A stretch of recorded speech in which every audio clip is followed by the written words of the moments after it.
Welcome to the Choir Room, a podcast that profiles people, places, and issues surrounding music and voice in the choral and church traditions. You should stay tuned because you're sure to hear something you didn't know, hear from people you thought you knew, and think about the issues that makes making music a worthwhile effort. So, meet me in the Choir Room. I'm your host, Adrian Archer.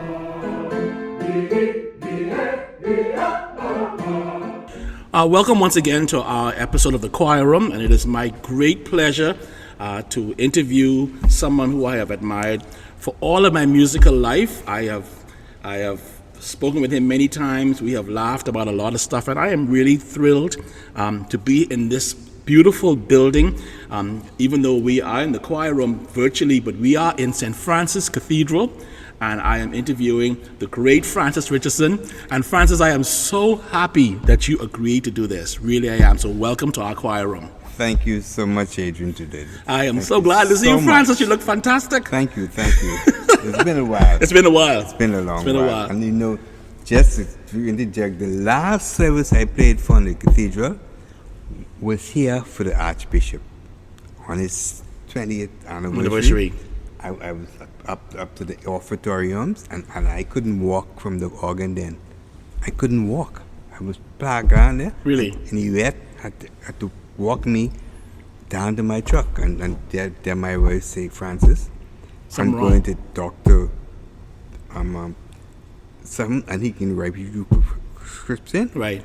And next thing, we were on the plane. When I wake up, I was in the United States of America. I was in the United States. I don't know how I get there. Nothing, boy.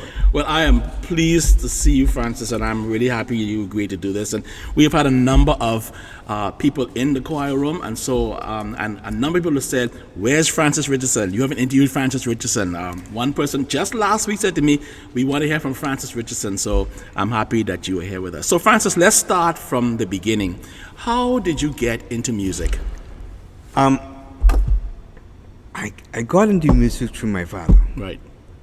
He was a trombonist, a violinist, a bugler, and he was an ex-soldier. He had that military background. Right. And he eventually got us involved in the music. And all of you were involved somehow. All of us involved in the music, and we were instrumental in the Catholic band. Okay, mm-hmm. And I became in as a drummer. You came in as a drummer. As a drummer. But you played other instruments eventually. And then somebody gave him an old trumpet. And he would go to scale on the trumpet, and he tell me that's how I would do. Go. Right. And from there, I just went on and I just gone. There were people like Clifford Reming and Mr. Sims and the other people who helped me along the way. Right. Dustin Bob. And it was an experience, but I was open to it, but my dad was a person. He followed that to make sure we were doing what we were supposed to do. Right. And then we became as a part of the Catholic band. It seems that everybody who I've interviewed thus far came from a place where their parents insisted that they did something musical and followed up with their children to make sure they were doing it. That's right. And in my case, my father and his brothers, they were all involved with the band. They followed up that we were doing what we were supposed to be doing. Mm. And my father was the person, he will tell you, okay, we're going to practice here. You're not sending. He ain't sending you. He ain't sending you. You see the trail going in the road. This 4 or 5 musicians. Or everybody going to practice. Everybody going to practice, and he right there leading our group, and so, and we were more or less rolled into it. Hmm. It wasn't, and it's something you're not told what to do. He showed you. Right. I got you. You came along in the band with the people. Right. You know what you had to do. And so we knew what we had to do. Was he a disciplinarian? Oh, yeah. That was he was one of the sergeant majors in the army. I see. Oh yeah. So Okay. you all was in time. Him and Granger, and Sir Granger, all of them, they knew him. They knew who he was, and he was a sergeant major, and they call him sergeant and everything, and he was in charge of the parade and everything, and there was no ifs, ands, or buts. And do you carry that education into school as well, or did you get this as a part of your schooling, or was it just an extracurricular activity? No, when I went to school, I had to try and discipline myself to learn this music because there was a place for me. I see. And being a part of the Catholic band, Mr. Sims made sure we were taught theory and we had practices. So it wasn't playing by memory, or you No. actually had theoretical study as Oh, well. oh yeah, it wasn't no theory. It wasn't just playing because you feel like it. It was playing music that you could read. No, you reading, and the books were there, and so forth. And the thing is with Mr. Sims, he was another disciplinarian, but he made sure we had the theoretical backgrounds and some things we were doing. Right. Okay, because when I went to the police band, that's when things really matriculated for me. Because from the police band, I got an in-service award to go to England. And How old were you when you went into the police band? I was 17. You went into the police force and then into the band. Did you get into the force because of your musicianship, or you went into the force and then? I went to the band. I see. I went to the band because of my musicianship. Right. And I was trained in East Street, and I was a direct entry in the band. I see. Okay? And from there, I matriculated so good, and I was sent off on an in-service award to England. To England. Okay? And it was a really trying time, because the English were who they were. But I'm coming from a Commonwealth country, English-speaking country. I had some little rough times in there because I wasn't too accepted as As someone who knew what they were doing. Right, that's right. Why? It's because you were a black person? Yeah. Really? You thought that was it? Yeah, Oh, that wow. was it. Oh, wow. And then during the time, I had something like about 3 Africans and two Iranians, and maybe another colored person, and then I became like the spokesman for them. Because He was the union person. that's right. There were things they couldn't understand, and they would come to me and ask me some things and so forth. And I had a better command of the English language. I understand. than They did. And they did. So you were the spokesperson. Yeah, and the guys knew, they knew I knew what I was doing. Right. Okay, but they figured, hey, this one can be a little bit of trouble. And in the time I was in England, I was there, and I had an in-service award for a year.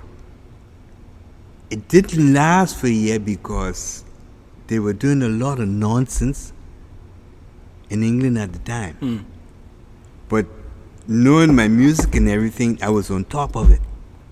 And the guy, one of the sergeant majors, he said, "Man, you guys can go any place, and you can do this and you can do that." And I learned a lot there because I picked up the piano there and everything. Okay. I was going to ask that question. And it was going very well. But then after it got to a point that the kind of, I wouldn't say the treatment, it was not as well as it could have been. I understand. And I tell him, look, Were you man, frustrated and you said, I could go back home to my own country? Thank you that's very right. much. That's right. I tell him I'm going home. Okay. Because I talked to Cecil, my brother, and he said, Francis, listen, before anything, you're You end up human. in jail. You're human. Come home. And I came home. And they were angry. This is Dustin Babb. Yeah. Ah, he was the director of the band at the time. Yeah, The great Dustin Babb. They were He was angry. upset with you. And he said, That you just pick up and left? yeah. So they didn't know you were coming? No. I tell him, no, man. You know, you're sending me over here to do things I don't do in my country. Right. I got you. And the guys were like, you know, this is the way it's gotta be. And then you was like, no, sir. No, sir. I don't get treated this way That's in the Bahamas. right. I certainly get treated That's this way right. here in England. And when I came home, one of the directors of tourism was Curry. And Curry said, look, okay, you and Keith Duncombe, you're going to have to... Now, we're talking about Andrew Curry. Mm-hmm. Oh, right. Okay. You're going to write a report Okay. and keep it to this report, and we'll send it to the commissioner. To the commissioner? Yeah. To explain why you back in Nassau. That's right. And is that the first time you knew Andrew Curry? Did you know Andrew Curry before you went off to school? I knew of him, but I did not get close with him like that. Okay? Okay. I knew him, but I knew that he could play and so forth. But after I got a little bit closer with him, and then he became a very good team between us. Right. Okay? So we'll come back to Andrew Curry in a minute, but now you're back in the police band. And Dustin Babb was... What sort of career in the band did you have? In the band, I was promoted as a corporal, but I never get to wear the stripes. What happened? They couldn't find them. What? Well, because of who my old man was, him and the Commissioner of Police, Rachel Thompson, they grew up together. And you steady boy. That's the way it went. Right. Okay? And I had no problems. None whatsoever. Okay? And there was a little bit of feeling with Teddy boy, you send it when he come back.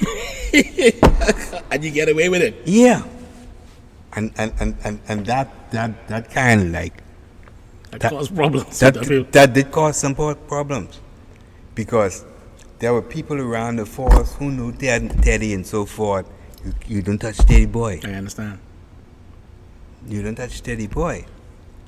And you know, and he was a fella. He was one of those old army veterans, and he had a lot of respect in this country. From politics and so forth, a hell of a lot of respect. Okay? And so he was one of those persons that you respected him, and then he let you know, that's my child. Right. So you stayed in the band for how long? 11 years. 11 years. Just to get my pension. Was the band an interesting experience? Very because interesting. I know the band used to travel a lot. Very interesting experience, because when I joined the police band, they had started to travel, and I used to go away every month. I mean, every place you can name. Right. I've been. The last time they went to Barbados. I missed that, but they called me, and they said, "Look, man, we need somebody to score the Bahamas national anthem for the band to play." I say, "You joking?" He said, "Yeah." I say, "You could do that." And I had to score the anthem and so forth, and the parts and everything. Right. Okay? And the director of music, he wrote, he said, "Man, this is such well done," and so forth. Is that the score you think that they use to this day? Yeah, they use it to this day. Because of all the instrumentation that the piece, all the instruments that they have in the band are required to be scored. Oh, I didn't know that. Well, that's great. And so after you left the band, I know. So while you were in the band, you were already in church music. Were you playing in church already? Yes, or no? yes. I was starting to play in church, and I started in church.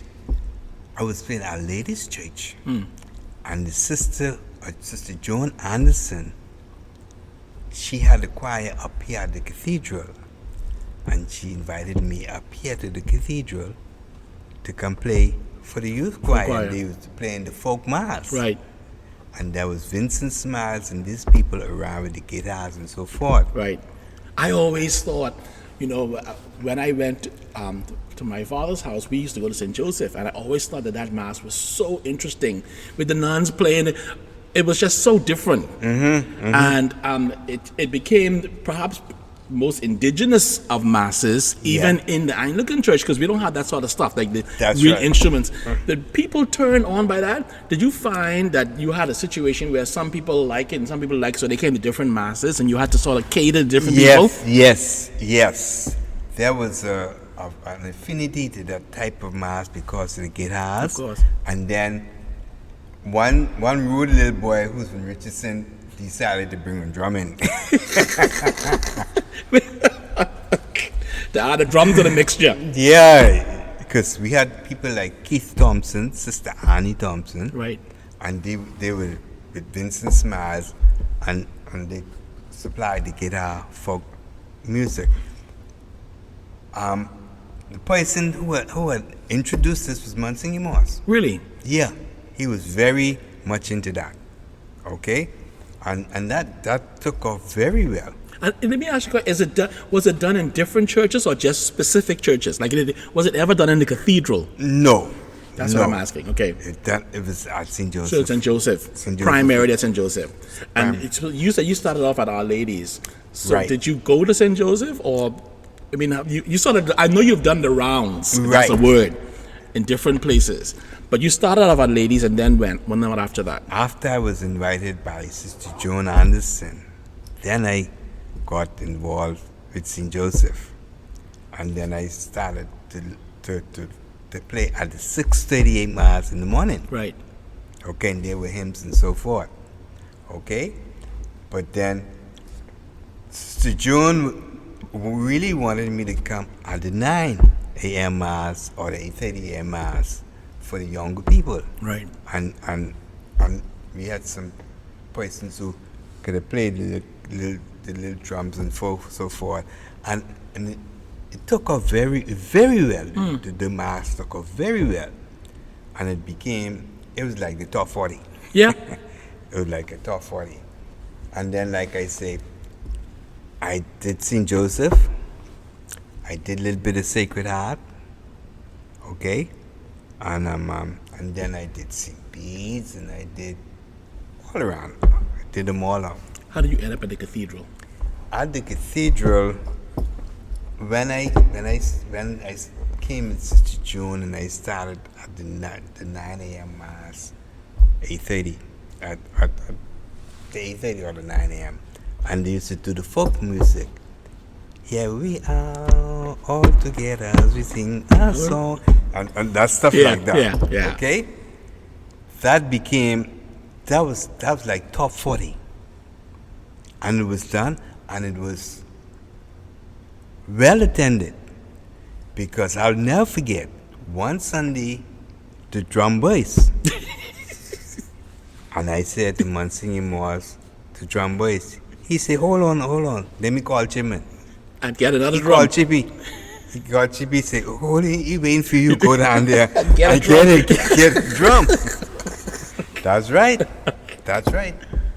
And it was well attended, people appreciated it, and as we get a little bit more into the gospel sound, we started to introduce little gospel music. With Curry was involved, and then when he came one time, I said, Curry, we gotta put some drums to this, and you want to do a happy day. This is the only way you can work. He said, well, let's do it. And from there we took off. He wasn't afraid of anything. No. Andrew Curry. Nothing. You want to try? Nothing. Go right ahead and do it. Then let's do it. and he was a person. He was a fierce musician. It was what? Fierce. Fierce. Yeah, fierce musician. Okay. And he took liberties, because when I spoke, I said, Andrew, we can do this, but we gotta use the drum and we gotta introduce some clapping. He said, well, that's what we can do. And Adrian, the first time we put a clap in church, I'm gonna tell you, the first time people looked like y'all going crazy. That's right. And the couple of the senior choir, they They were mortified. yes, man. And it was, and eventually. But it didn't matter to Andrew Curry. No. That's the thing. It did not matter. And then as he got into it, people began to accept it. There are still some people now who are still apprehensive about it. Right. And you know who they are. Yeah. You just, okay? But we didn't have that problem. And the young people seem to be attuned to it. Well, the thing about it is, I think that a lot of young people identify with the music that I don't necessarily what they say here in the club, but the music is a general thing. It isn't specific to church worship. No. And so if you're going to use music as a form to get people involved in church, then you probably have to use some of the stuff that they actually know. Right. And then drag them along into the stuff that's more traditional. Because I don't think anybody objects to tradition, but I think that people are attracted to the stuff that they are attracted to. And you form perhaps one of the greatest junior choirs in the country. Well, you know, I mean, the stamp of the St. Francis Junior Choir is just, I mean, there's no, in well, my mind. I was talking with Colin that, and you know that the St. Francis Junior Choir, after a while, with the get up and down with them, they became into their own. They became into their own, and they did well, because we had the luxury of traveling, of the exposure, and they became a kind of a pretty good choir. I think it was more than pretty good, Francis. I know you say they're pretty good. They were more than pretty good. That Norma Ash. Listen. I mean, oh Lord have mercy. The fact that she's dead is just so shocking and upsetting to me. Adrian, Norma was one of a kind. And I don't think you'll ever see another person like her. I agree with you. You never see a person like that. And she put a stamp on a particular sound. Yes. You know what I mean? And I think she brought, because she was genuine in what she said and what she believed, and so it was not never a performance for her. I found no, that she was genuine in what she was doing. That was not a performance. Everything she did, that came from her. Everything she did. Okay? And she was a person who had put a stamp on something for us. Yes. Okay? And she was a person well known, but she had a style, but then at the same token, she had a way of being right there to bring you along. Yeah. Okay? Yeah. So you got to the cathedral because Andrew died? Is that... No. Tell me. I came to the cathedral in 1978, I think, with Sister Joan. And I stayed here from there. As the organist? Yeah. And has it been a difficult road? It has been a difficult road in the fact that I was pushing a kind of music that there were people a little bit apprehensive about, okay? Yeah. But then there were some people who were attuned to it, okay? And the fact that I had a supporter of Andrew Curry. That meant everything. I understand. Okay? Okay, and then after Andrew died, because he made the thing that the father, Francis is the man. Ain't nobody else can do it. Right. That's the man. And we used to work very closely together. Very close together. He was always a very accepting person. Yeah, he write things and so forth. He say, look, man, boy, write this. Tell me how to sound. I say, this how you want it? I say, yeah. I say, well, we could take this. And he said, would you think we could do it? I say, we could do it. And some things I suggested, and he was very open to it and so forth. Were you also involved in the diocesan chorale? Not as much. Okay. If he write something, he would always call me and say, Francis, I write something on you, hear this and so forth. But I stayed away from the chorale. But because you had enough to do with the choir. And yeah.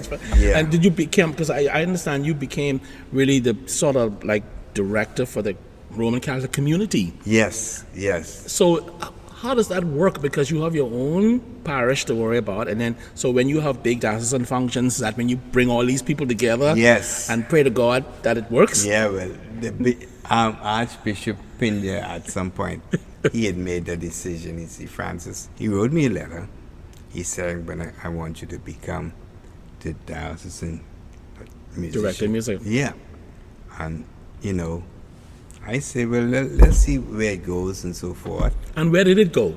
Is the question. Because do you affect the other churches in the diocese, archdiocese, or how does that work? What happened was that all of the churches, because I knew the choir masters, I understand, and so forth, and the choirs, and when I spoke, they responded. I understand. Okay, and they knew I had the support of Andrew, and they knew I had the support of the other choir masters and so forth. And the Archbishop and so forth. And the Archbishop and so forth. Right. And so when things were done, I would just get it, and then Father Kenny, who was the Vicar General, he would say, Francis, we have this coming up. I need to tell you what to do. Yeah. Just you know what to do. Whatever you do, you do. Whatever you want. That's right. Bring me the music or whatever needs to be done. Okay, and it worked. It worked okay, but one of our problems, what is still the problem, was trying to get it synchronized, and because of who they were. They would respond, but to get them in a focal point, this is what we knew. Nobody wants to grab the bull by the horn. I understand. Okay? But everything worked because we made it work. Yeah. Okay? Yeah. And like I said, the support of the clergy, the bishop, and Preston Morris, they supported things.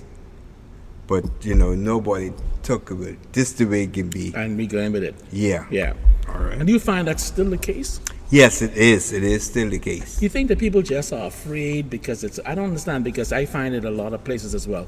Unless you actually have someone who they respect and say, this is the direction that this music is going to go. People just seem to think that it just happens by throwing it up in the sky and whatever happens, happens. That's right. And the fact is that we have one or two persons here to be able to do this. But you see, to get the clergy responsible to say this is the way we'll do this, it's not going to happen. I see. It's not going to happen. But I don't feel so bad because it ain't only my church, it's your church as well. Yes. And do you think it's a question that I asked Father Joaquin. Do you think it is because they are just not musically trained? They are not sensitive to the fact that, you just can't call someone and say, okay, we have in church next week or we have in church tomorrow and these are the hymns. Do you think they just think that it happens by rote? Or they think they're just waiting for nothing to do? I don't understand. That's right. Some people do it now. Some are a lot more astute to the fact that this creativity that musicians have takes work. You don't just come and start playing. You practice. Even now, you have to practice. That's right. And they think that it happens by rote. And some people will come, but I don't have to come to practice. And if I'm having practice, you having practice 3 times a week. But I could come this time and Your choir members? yeah. Oh boy, we won't talk about that because that is. And you see, Francis. the problem is that you have to stop at 1 or 2 times and speak to some choir members in a very strong manner and say, look, it's not going to happen like that. Yes. Okay? But because of some of them, they figure, well, I just come in, and if I come and I sing. Or if you don't come, I'll show up to church without practicing. Yeah, that's right. Oh boy. And you've been trying to get people to understand it doesn't work like that, and it will not work like that. There was a time in this church with the Catholic band. There was, I would say, about maybe 5 or 6 choir members who were members of the Catholic band, and they were trained and they branched out in certain choirs. Right. Renzel, Curry was not in the band. Right. They had my old man, they had Mr. Gibson, Mr. Cash Cup, and they formed choirs, and they knew what to do. And as it going around, that kind of like just Right down. get right down, because we couldn't get the people interested. Yeah, but a disciplined choir is a good choir, and people have to realize that a choir is an organism of people. You know, one person is missing, part of the whole group is missing, so it's not all synced together. Many people come and show up without rehearsal, but nothing angers me more than that. I want you to know, I've thrown my cousins out of my choir. God rest it, 2 of them are dead now. And, they came to Christmas Eve Mass without choir practice, and I said, well, y'all coming? I'm coming upstairs here, you better take your robe off and go sit downstairs, because the fairness of the choir director has to be seen. You can't have some people come in and then your favorites or your cousin or your family don't come, and then people can say, "Oh, but who's running the show?" That's right. And that was practice with some of the older musicians as choir directors had taken a stand that, look, you don't come to practice, you don't sing. You don't sing. Okay? And that started to come out, and then later on, it just 1 or 2 lacks it, and so as it is now, everybody come if they feel like coming. And if they don't feel like coming, they don't come. They don't feel like come, they don't come. But how do they expect to be a good group if they don't come to practice? I don't understand that. And as it is right now, there are a few choirs, maybe 3 or 4, who you have a couple of voices, they can produce some sounds. But now to get them to discipline themselves, yes, it's work. It's work. It's work. And right now, if you look at choir work in this diocese, it's dying. It's dying. You think it's been replaced by like the praise and worshipy type of thing, or it's just that people are not willing to put in the time to do that, or do we not have people in the leadership to figure out that certain things need to be done? I don't think we have people in the leadership. Okay. That things need to be done, because the praise and worship now has been taken a different place now, and that is just falling away right now. Okay, and to kind of like get that back to where it was, it's gonna be a little difficult to get that, for the simple reason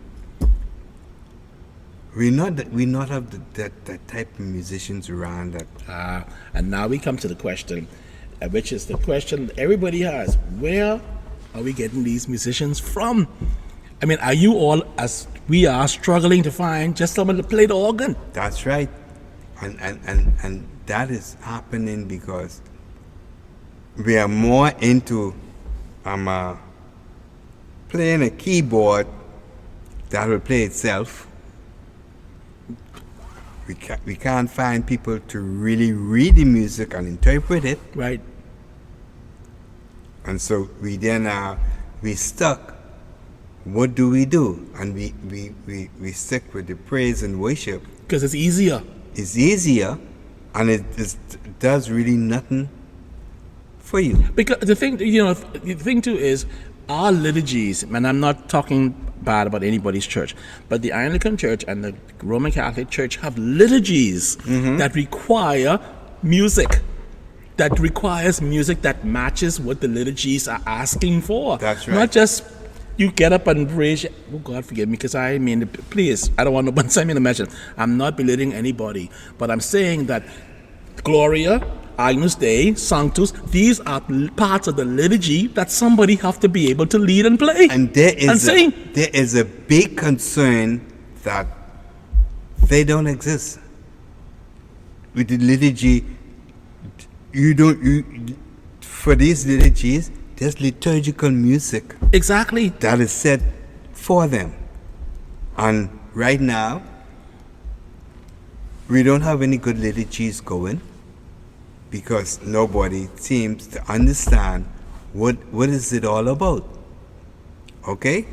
And so who should we blame? Or should we blame ourselves? I don't know, because my church doesn't have, and I guess I'll have to be the one to whip somebody, but our church does not have a music commission or liturgical commission or anything like that that says we are making a concentrated effort to find organists and people who could play stuff that are required by the mass or the funeral service or the wedding service or the whatever it is to be done. And I don't know whether you think that we missing that boat someplace. We're a big part of the boat, we're missing it. Because people now, they're into, well, I'm going to play something. It doesn't have to be musical. I'll just play a chord there, and that's it. Yeah. Does it fit into what we're doing? No, it doesn't fit. Right. Or you play a track on the CD. That's another thing.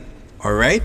And we've got people playing tracks that does not really fit in with what it should be. Right. And that's another case, another source of, we have to look and see what we're doing. Yeah, I think perhaps maybe the modernization of just music has sort of put the traditional music on the back burner. And I think that we really have to, if it's going to survive past us, is to have a concerted effort to find people who are playing pianos that could be translated to the organ or put in a place where they could become church organists. Because you are a musician who could have been done something else. Why did you stay in the church?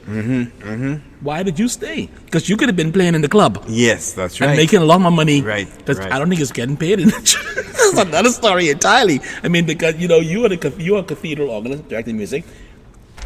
What you getting paid?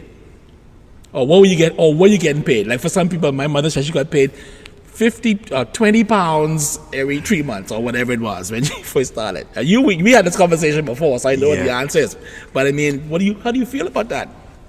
Well, the thing that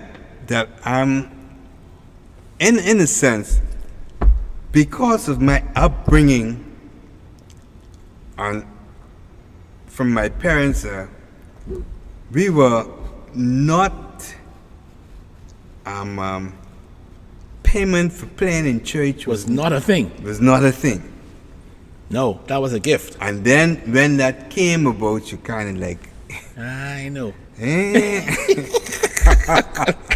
You know? Yeah. And you have to worry. Because you say, well, yeah, but I can get this to God Right. at some point. But then, it became a situation where, well, yes, some money has to be involved. Now, how much and how are we going to Compensate. compensate? Okay?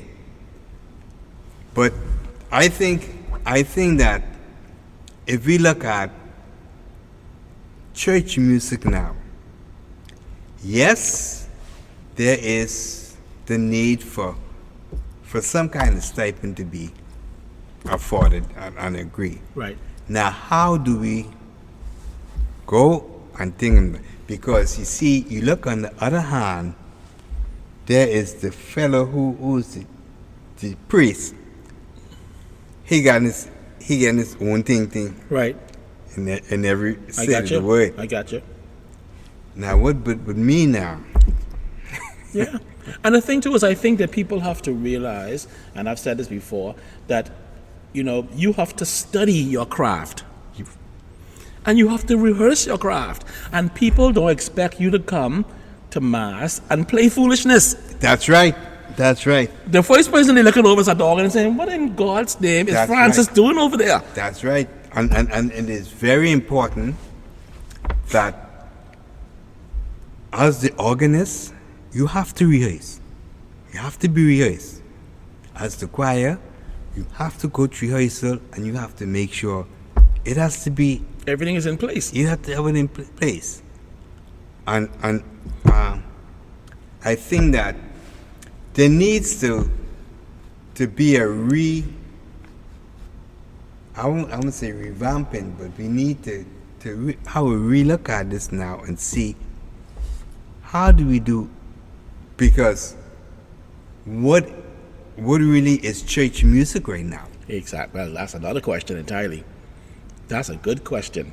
Because when we look at it, Yeah. What we did what we did 5 years ago, we don't do it anymore. That's Much right. less 20 years ago. That's when right. you and I grew up in high church music, that's right. you got to go to specific places to actually hear that anymore, to even recognize what it's about. And it's something that there needs to be some kind of revisiting or to reestablish it and see if we could. But you see, to get that, we have to first of all find that quality of musician Yeah. who is able to do this right now. Because right now, we don't have many musicians in our country that we could shake. Not many at all. Yeah. Yeah. Yeah. Okay? And And the thing about this, music has become a very competitive thing. And whether people believe it or not, these young people, they ain't playing the game you and I played, No. which is me singing for the Lord and playing for the Lord. They are not playing that No, game. no. Because if they could get from XYZ church $1,000 a month to play, that's where they're going. that's where they're gone. And that's it. So, whether you like it or not, that's what's happening. That's exactly what's happening. And so I think that our churches need to figure out how they're going to develop these musicians to the point that they will feel some sort of obligation Right. to the church. You and I feel a sense of obligation to our churches. That's right. Some of these people, brother, let me tell you something. No. Not at all. They don't feel a sense of obligation. Not at all. They Not at feel all. a sense of, I'll play for you, and the fee is XYZ. That's it. And on top of that, the quality of playing That's is another story. thing. That's another story entirely. Because some people are not willing to look at chords and play what they see. No. They figure, oh, I know how Crown with Many Crowns go, because I heard songs. So you get to the organ and you go, what is happening? But this cathedral has seen a lot of musicians, and you've seen people come and go. You've been lucky in this church in terms of the musicians who have passed through. Curry, yourself, Carl, a number of people who play the organ, so there's still quality musicians that have to be developed. This church used to have a pipe organ. What happened? Yeah. well. Well, you didn't talk about We can talk about that. You didn't talk about that, no, man. But are you satisfied with the musicians, with the musical program here now? Or do you think there should be more? And of course, more could be done anywhere. More could be done, and I'm to a point of satisfaction, but then I would like to see a little bit more involvement from some of the more senior people, which is not happening. And it's not happening because the senior people, they at that point now, these people, they didn't 70, they ain't that. They ain't want to be bought no more.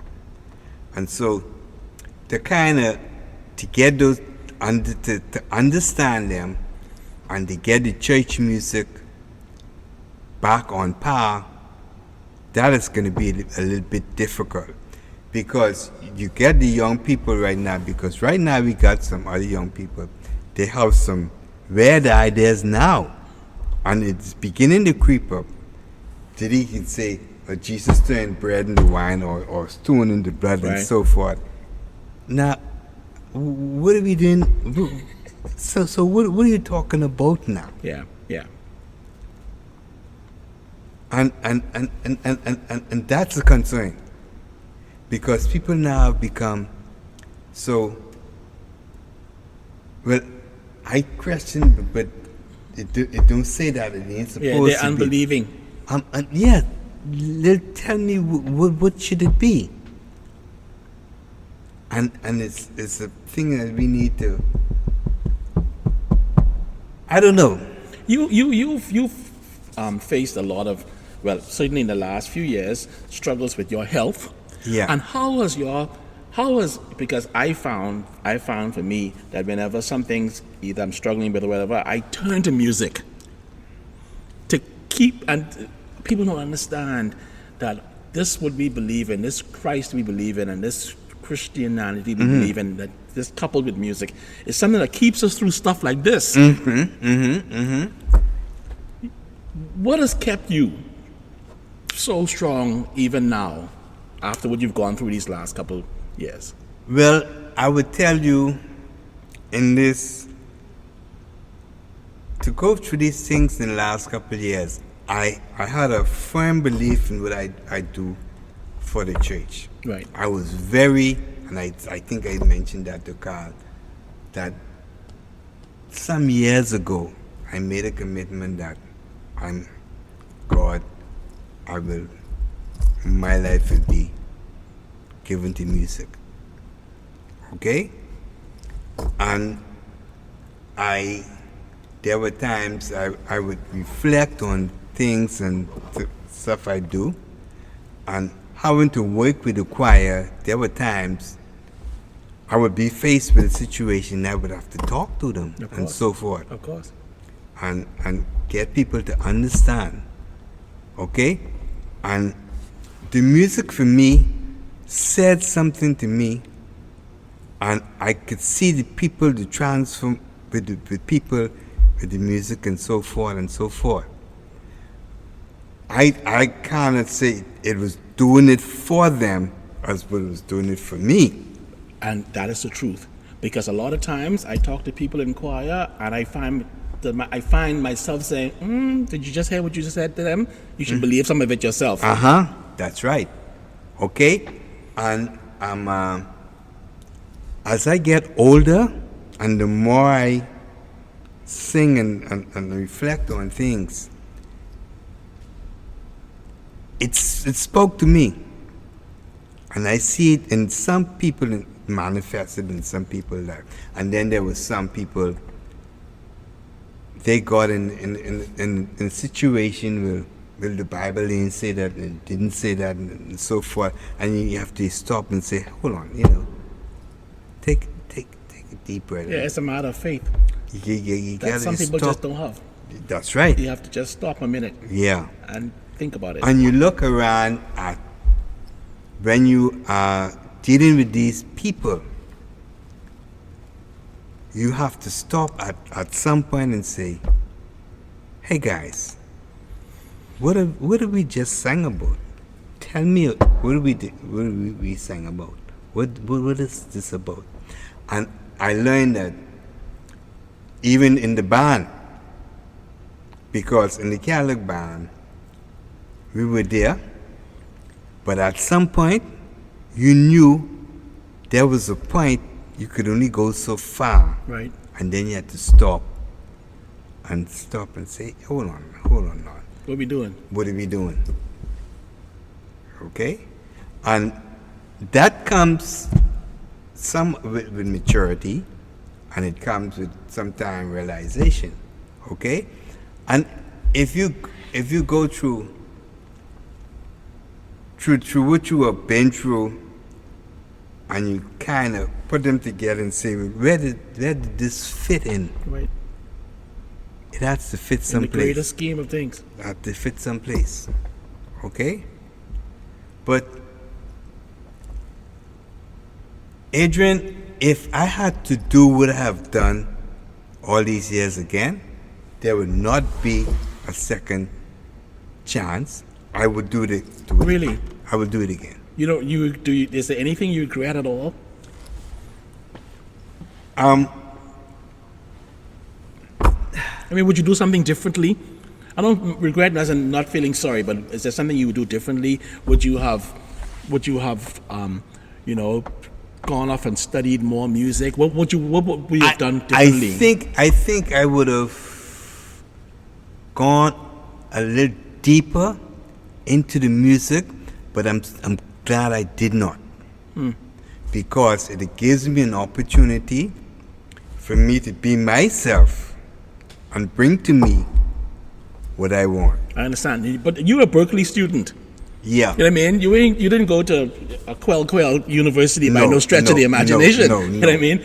But I could understand it, because sometimes you get caught up in the musicianship and you don't know, and the person that Francis Richardson is lost. Yes. Because you end up just being a musician by rote. Right. And not necessarily a musician by passion. Yeah. And like I said, if I had to do it again, I would probably take the same road and so forth. What advice you would give to aspiring church musicians? Number one,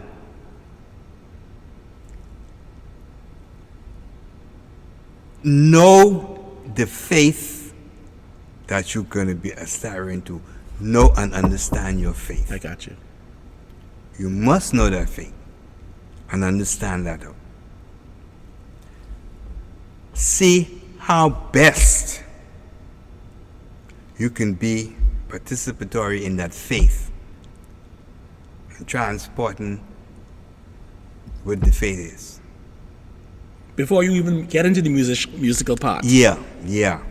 And you stop and you and in this last, I would say, 2 years, even with this thing when I went away and so forth, I had an opportunity to do some deep reflection and read some really deep reflection on life and what is this all about. Yeah. Okay? And there were things I would want to do. I wouldn't say do differently, but be a little bit more consistent in what I'm doing and get people to understand this is what I am about. Okay? And that's what God put you here for. Do you feel like I feel like, everybody, the only time you could really live your life fully is if you actually live what God has put you here to do. And you feel like musicianship is what you were put here to do? Yes, I do.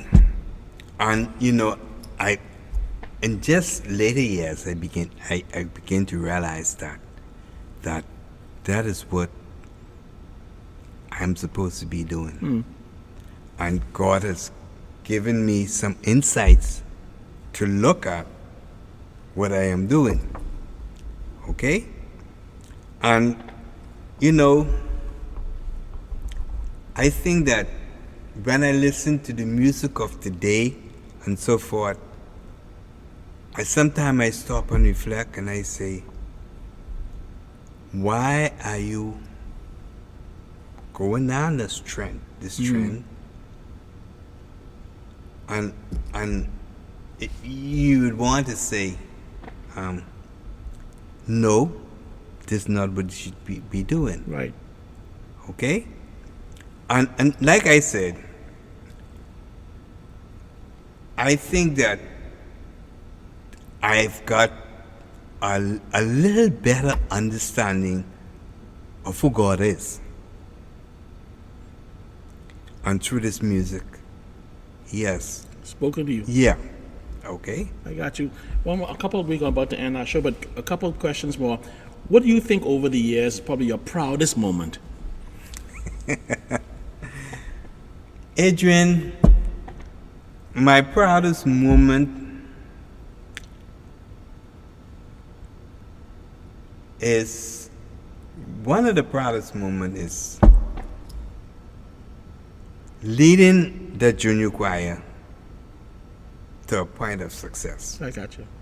Okay? And it's amazing. My son asked me this 2 weeks ago. He said, tell me, what you think, I said, I think that I believe I was able to accomplish a kind of good choir. I say, I believe I was able to, I think I was able to play the trumpet well enough to get an in-service award to go off, to come back without permission. Yeah, I say, and then another thing I would say, I think that one of my other achievements were to be able to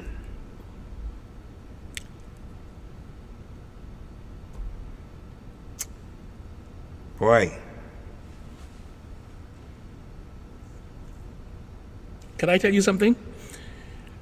Every time I come into this cathedral and you're playing, I sit over closer to the choir, because of course the choir sits right in front of you. I sit toward the end.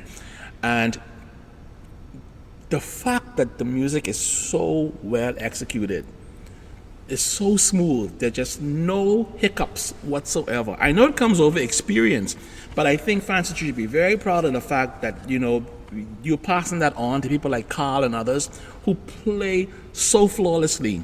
And it's one of those things that I think that people don't appreciate how much effort it takes to do, because some people go to the organ and they get intimidated right away. They start fooling around and doing all sorts of craziness. They start to do stuff that's really not what an organ is there for. And so if you can't think of a thing to be proud of, I'll tell you, you should be proud of the fact that you have been able to translate that sort of musicianship to people who are behind you. And I think that, all of us who are getting older must reflect upon, are we passing this on to anybody else? And, none of us wish to, go to the great beyond before God's time, but certainly, I always think that if I die, will somebody come behind and say, well, did Adrian help me to be a better musician, to be a better conductor, to be a better singer, etc., etc. And I'm sure that when you sit to the organ and you look at this vast building, that you think, I'm really doing a good, I don't know if you think it, but I'm telling you that you're doing a good thing. I'm telling you that. So, for all of us who are not embarrassed to say so, I think that you should know that. And I don't know whether you had any sort of mentors before you that made you think, I want to be like this person. Did you? There was one instrumentalist I always admired from. Renzo Liburn. Really? I always admired him. Wow. He was a trombone player. Very good. Very, very, very good. and it was an instrumentalist I wanted to be like. It was him. He was a good trombone player, and he was all my influence. Okay. Right. And I wouldn't say I'd want my father or my mother or my this. I never. They were there, and they set an example, but he was the person that you thought was just he was great. phenomenal, phenomenal man. But Curry was good. Yeah. Okay, but Curry in my thing, he never reached the potential that he never reached the potential, and he could play anything and so forth and make it sound and good. Okay. Yeah. But he was and he was the all-arounder person, and so Wenzel Liebman was the person that in my mind I always wanted to be like. Okay? And well, so now, so 4 weeks, because we're running out of time. You're back now for how long? I am What back. did the doctor say? The doctor tell me come back in February. Come in February. I'm sure that my brother Carl will sit you right to the organ. Have you been to the organ yet since you've been back here? I've been to the organ yesterday trying to fool around and miss some keys. Trying to play him, Haley Francis Xavier and so forth. I believe now I get it now because I practiced it on the piano this morning. And boy, no, Do you miss it? I have, but I got to the point that, Francis, you've been there, you've done that. There's nothing else right now you have to do. I got you. And like Carl is doing an excellent job with who we have and we has asked to do it. I have to agree. Okay? And I'm hoping that eventually he gets some kind of help, okay? Because the problem is there's so much going on in the other world for the other people. The music ain't right to them. They ain't with that no more. I got you. Okay? And because of the people he's surrounded with, he can only impart too much that they can understand. Okay? And to bring something to the table that will help him is not doing him the justice he should. I got you. Okay? I got you. And I know my time is I done 70-some man. What that mean, Francis? Huh? What that supposed to mean? But I don't know. but it just gives you an opportunity to stop and reflect and see what you have done, and like you said, and I thank you for that, because and Carl would say to me, I think he might have mentioned it maybe once or twice, might have been 3 times. He said, "Boy Francis, I listen to you, you smooth." Smooth. I say, Smooth, man. He said, "No, man, Smooth. you smooth." I said, "What you talking about, Carl?" Smooth. There ain't a bubble on those keys. And he said, "Yeah, man." I said, "Okay." I said, "All right." I leave it like that. And then,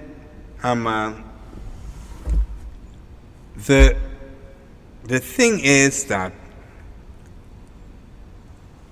my organ playing is a kind of,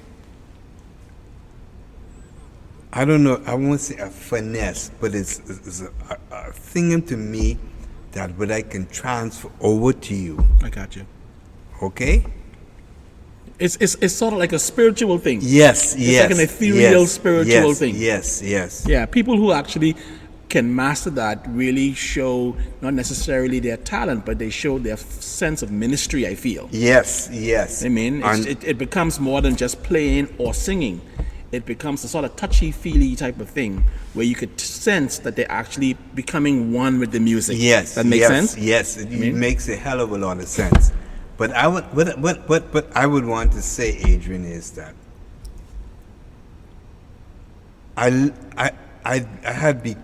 love the church music, and I mean it's not that I was in it a little like I got out of it now, because I listened to it, but I think I had an affinity to it for what it transcends. Okay? Mm-hmm. And to give people to understand what are we doing here? Yeah. Okay? And it has been for me, it is a pleasure to listen to you and Carl on these comments, to say that yes, there were things you reach, and you did it. Yeah. Okay? So, I listen to the church music, and sometimes I reflect on what are we doing here? Okay? And then I listen to musicians, and I say, sometimes I say, wow, what is this guy doing? Yeah, to really understand. And I say, wow. It's funny because I don't remember which one of my interviews did this. I think it must have been Vivian Francis, who said something very similar, that unless you understand what is happening in the service, you're either playing as an accompaniment or you're annoying to the people who are in the service. Yes. At communion, there's a certain style. At the procession, there's a certain style. At the graduate, there's a certain style. And all of them are not the same style all the time. That's right.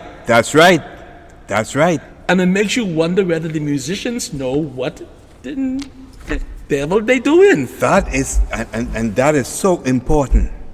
You have to understand the sequence of things and where they come. Exactly. And it doesn't interpret at all. No, and unless you actually, and like you said before, unless you understand the faith and you understand the liturgy, then you have no appreciation for what you should be doing as a musician. That's right. Because some people think that they sit at the organ, it's their time to perform. And they play ridiculous interludes and foolishness, when in fact they're actually there to minister and to accompany the singing. They're not there to outshine the rest of the church service. Yes, and that has become such a distasteful phenomenon. Okay? And you get an organist, you say, come on, what are you doing? Well, Francis, this is the end of the Choir Room episode. This is something that I have looked forward to doing. So I thank you very much. Any final words, Francis?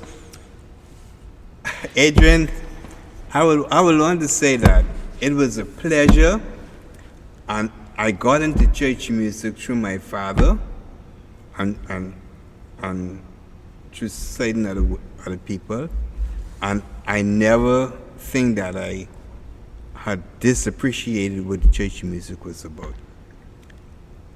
I liked church music, I enjoyed it, and I like playing the organ. Not that I'm a trained organist, but be it as it may.